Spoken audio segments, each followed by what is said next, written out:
I don't know. You've probably talked about this ad nauseum, but I was also fascinated with the fact that, you dealt a couple of years ago with the fact, was it your brother who was your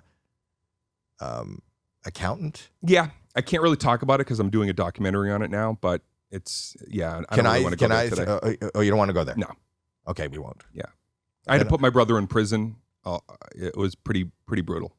Okay. But I don't want to get into that today. I want to keep it lighter because I'm excited about the show. No, we'll always talk about the show, but I'm fascinated by people who have such and this is my whole coping.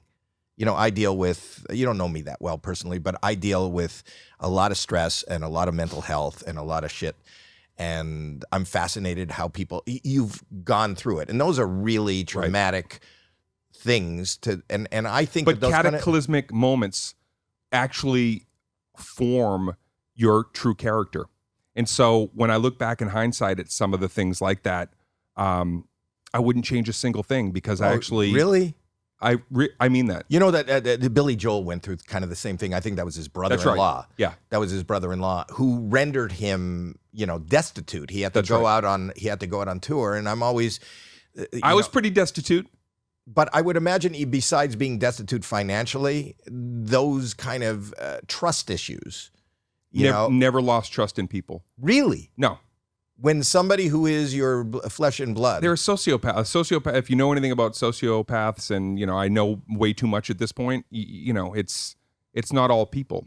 I know you don't want to talk about it. I'm not asking you to talk about it, but I'm talking about it. I understand. Everybody wants to talk about it. It's fascinating. It really is my own personal Dateline story, and I lived the center of it. But also you'll get to see it in the documentary. So tell me about the documentary. There is a documentary coming out in the fall. Yeah, we're doing a documentary about kind of that period of my life and what was it to be. Are you in the midst of shooting it now? Yeah, we're shooting it. And are you shooting it for a special? Or are you going to shoot it and then sell it? Or, that's right. Okay. Yeah. I love that. And you're producing it? That's right. Are you directing it? No. Are you, is everybody being cooperative? So far, so good. Okay. Yeah. Is he still in prison? No. Do you speak to him? No. Is he part of the documentary?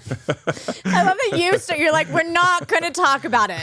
We're not going to talk about it. I'm going to ask a million questions. I don't mind. This is like a little hype. It's like, no, it's good because I don't mind talking about the fringe because the reality is this unbelievable moment at the upper echelon of my comedy career. I'm the king of the comedy world in that moment.